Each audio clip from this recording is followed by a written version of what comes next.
나경원 수사가 시작되는 것 같아요.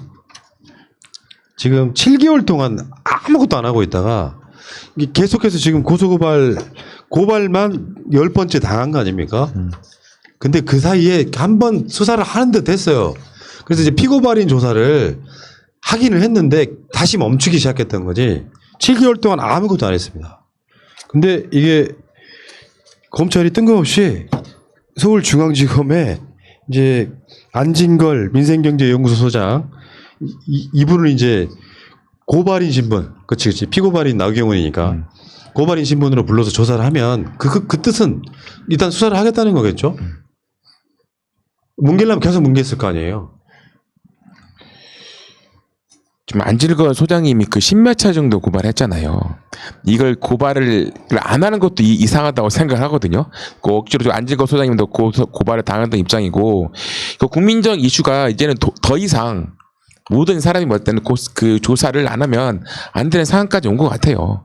이제 그 안질걸 소장한테 어떤 말을 할지도 나오겠고, 이제는 문제가 많이 있잖아요. 또 현저부터 해가지고 그런 것들이 좀 제대로 나왔으면 하는 바람입니다, 진짜. 우리가 검찰개혁을 외치는 가장 기본에 있는 게 공정함을 원하는 거잖아요.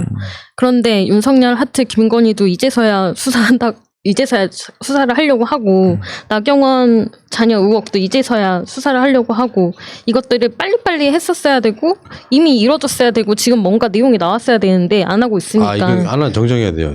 김건희 건은 수사하려고 하지 않아요. 네. 아직까지 지금 수사하라고 외치고 있는 재배다. 거고, 나경원 수사건은 검찰이 고발인 조사를 하는 거 보니 피고발인 나경원도 곧 조사를 하겠네, 수사를 하겠네, 이 정도 기대를 합의해 보는 거죠.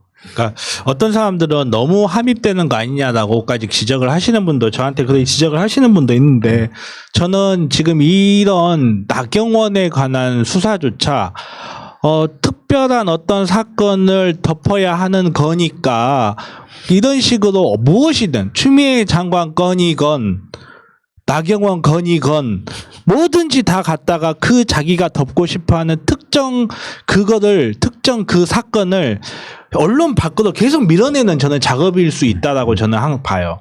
추미애 장관 건의도 마찬가지고, 그리고 나경원 건도 마찬가지입니다. 저는 그런 부분에서 절대 우리가 놓치지 말아야 될 사건이 두 개가 있어요. 그게 뭐냐면, 하나는 그 우리 더블 드래곤하고 이런 그 사모님의 억울한 누명, 이걸 벗겨주는 거 저희는 계속 집중을 해봐야 됩니다. 예.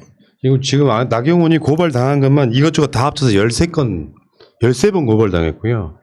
근데 재밌는 게 수사 검사만 5번 바뀌었답니다. 결국에는 사건의 조사할 의지가 없는 거지. 그러니까 5번이나 1년 동안 바뀌어버리면은 검찰 수뇌부에서, 검찰도 사람 일이기 때문에 거물급 정치인이 고발당한 사건에 대해서 조국이면은 압색 80곳, 다 합쳐서 100곳. 나경원 수사건은 일단 나름대로 배당은 돼 있으면 이 사건 수사를 하려고 하면 그 자리 지켜줘야 될 거 아니에요. 근데 계속 바꿔버리는 1년 동안. 그러니까 수사를 할 타이밍도 없이 그냥 계속 넘어가는 건데, 이거는 서울중앙지검권이라고 하면 지금 이 부분은 이제 이성용 지검장 등 해가지고 이 수사를 하겠다는 의지를 드러낸 거라고 일단 봐요. 7개월 만에 다시 고발인 조사를 했다고 하면 어느 정도는 그렇게 보이는 게 맞지 않겠습니까? 근데 여기서 플러스 되는 게, 우리가 나경원 하트가 있잖아요. 김지호 부장판사. 김지호 부장판사에 오히려 더 겁내하는 것 같아요. 제가 볼 때는요. 김지호 부장판사가 네. 윤석열 장모 사건과 그쵸. 관련 있는 판사이기 때문에 그쵸. 우리는 그렇게 의심을 하고 있죠. 네, 이게 다 엮여 있는 거라니까요. 특수관계다. 네, 나경원 한번 봅시다. 추미애 장관과 비교를 한번 해볼까요? 진짜 엄마 찬스가 어떤 건지를 보여드릴게요. 본인의 아들, 딸, 그러니까 딸은 성신여대, 아들은 미국 예일대 입학 업무방해. 거기는 디테일한 이야기는 수도 없이 많으니까 여러분들 기억도 떠올려 보시고요. 딸의 성적을 부당하게 상향 정정해가지고 성신여대 학사 업무 방해했던 적도 있고요. 딸을 위해서 처음으로 전형이 만들어지고 장애인 전형이 만들어지고 그 다음에 없어지는 상황. 그리고 그 사이에 실기시험을 보는 데 있어서도 뭐 나경원 딸의 특혜를 받았다는 의혹이 제기됐고요. 그 딸과 관련해 갖고 스페셜 올림픽 코리아 관련해서 이사직 막 물려줘 버리고 사유화됐다는 의문. 아들은 뭐 여러분도 아시겠지만 예일대 입학 관련해 갖고 서울대 연구소 같은 데를 뭐 실험실 같은 데를 무단으로 쓰고 그게 뭐 저자가 어떠고 저쩌고 그런 식의 어마어마한 특혜와 불법들이 횡행했단 말이에요. 근데 이게 사실 제대로 된 조사가 안 됐어. 전에 전직 성신여대 총장이 한 말이에요. 나경원을 위해서 만들어진 전형이었다라고. 이게 고소 고발 건이면은 추미애 장관 건과 비교를 한번 해봐요. 한 2만 배 정도는 어마어마한 사건이잖아. 여기 불법성을 가지고 고발하는 거잖아요.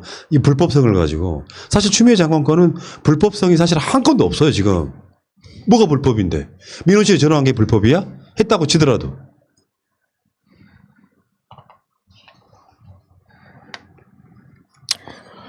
뭐 우리 나 의원님께서야 워낙 의혹이 워낙 많으셔서 의혹으로 덮고 하시는데 좀 제대로 된 조사를 받으셔가지고 억울한 누명을 벗으시기를 바라겠습니다. 조사를 좀 제대로 좀 받으세요. 나경원은 이제 좀 약간 떨릴 거예요. 왜냐면 이게 윤석열한테 통제가 안 되는 중앙지검에서 수사를 하겠다고 생각을 하잖아요. 이 사람은 근데 현직 국회의원이 아니야. 전직이란 말이에요. 그러면 실제로 전 판사였던 전 국회의원든 간에 내가 피고발인으로 사실상 그게 이제 금방 피의자 전환되거든요. 악의성이 있으면 당연히 피의자 전환되겠지. 그럼 그때부터 전례 쩔리기 시작하는 거야. 왜? 나경원은 판사나 이 국회의원 등을 하면서 사실 그런 수사 받아본 적도 없는 사람이거든. 이 대표적인 게 그런 거 아니야. 검사가 수사 받아본 적 있어? 현직 검사가 변호사로 나와가지고 무슨 잘못된 뭐 변호사법 위반 같은 걸로 고발되고 나서 검찰청 들락거리면요 여유로울 것 같죠. 절대 안 그래. 미쳐버려요. 돌아버리는 거지. 나경원은 이제부터 고난의 시작이 되는 거죠. 그리고 우리가 조국 장관 건에서 봤잖아요. 검찰이 수사 의지를 갖고 있으면 지금 고발한 건 외에도 나경원 털려면 수도 없이 털립니다. 하다못해 부동산 투기나 뭐네 해가지고 지금까지 의혹 제기됐던 것 중에 공소시효가 남아있다면 공소시효가 지나면 어떻게 해? 언론을 통해가지고 조국 장관 때처럼 막 흘려가지고 부도덕한 것 이렇게 낙인 찍잖아. 난 나경원이 한번 이렇게 털리는 걸 한번 보고 싶다는 이런 이야기죠. 세상에 그렇게 잘난 척은 혼자 다 있었잖아요. 이 빠루 여사께서. 그나저나 그분 국적은 어떻게 되나 아직도 모르죠. 아직 안 나왔지. 그러니까요. 그렇지. 29살까지 걸리면 어떻게 될지 나와요. 군대가 그때까지밖에 못하니까 이제는요. 그 현적으로 대해서는. 자, 나경원 일단 그렇고요. 박덕흠